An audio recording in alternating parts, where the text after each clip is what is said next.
বন্ধুরা দেখো আয়াস কিন্তু একটু একটু করে বড় হয়ে গেল। আর আয়াস কিন্তু দেখো অনেকই কিউট। আয়াস কিন্তু বেশি বিরক্ত করে না কখনোই। গতকাল আখির একটা ভিডিও আমি দেখেছি, সেই ভিডিওতে আয়াস বাবু কান্না করছিল। আমার দেখে এতটাই খারাপ লাগছিল, আমি খুবই আবেগ আপ্লুত হয়ে পড়ি আয়াসের উপর।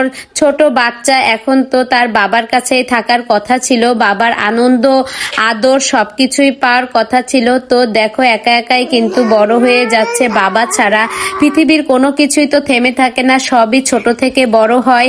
তো আয়াস বাবুও তো বড় হয়ে যাবে, এটাই।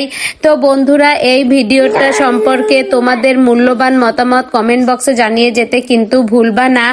আর দেখো আয়াস কান্না করছে। আমার সবচেয়ে বেশি খারাপ লাগে আয়াস বাবুর কান্না। আয়াস বাবুর কান্না শুনলে আমি কেমন যেন আবেগ আপ্লুত হয়ে পড়ি।